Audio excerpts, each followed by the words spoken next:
A man intended to wake up his son, but instead, he touched something furry. Turning around, he discovered that it was a juvenile brown bear. Frightened, he quickly woke up his son, preparing to escape. Before they could pack their belongings, a 2-meter-tall brown bear approached them. In a panic, Jesse mustered his strength and threw the small bear out. He then hurriedly packed his luggage, ready to flee the scene. They managed to drive away just as the brown bear was closing in. However, unbeknownst to them, the small bear had quietly climbed into the back seat. As the father and son continued their journey, they soon encountered a military checkpoint. The soldiers requested Jesse to present his driver's license, but he claimed that the small bear had eaten it. The cautious soldiers still proceeded to search the car and quickly discovered the boy hidden under the sheets. Seeing the situation taking a turn for the worse, Jesse immediately accelerated, forcibly breaking through the checkpoint and fleeing the scene. The soldiers behind them began a relentless pursuit, frantically shooting at the car. Realizing that this approach wouldn't work, Jesse had no choice but to let his son drive the car while he grabbed a spare tire and threw it at the soldiers. In the next second, the unprepared soldiers fell to the ground. Seeing that this method was effective, Jesse threw out all the remaining spare tires, quickly taking down all the pursuing soldiers. Just as they thought they had successfully resolved the crisis, they turned around and witnessed a horrifying scene.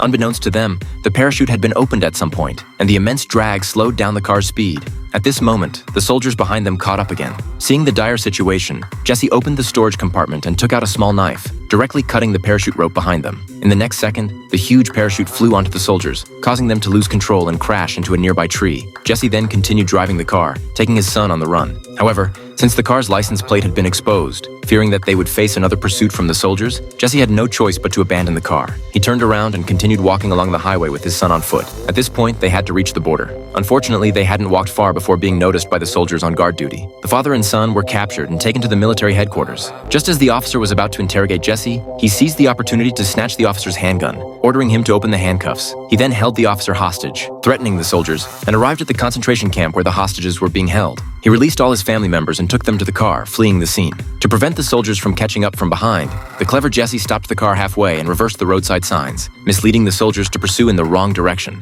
At this point, the unsuspecting military headed in the opposite direction, while Jesse led his family to the border and successfully crossed the barbed wire fence to escape. Thus, Jesse and his family fled to another city and lived a happy life from then on.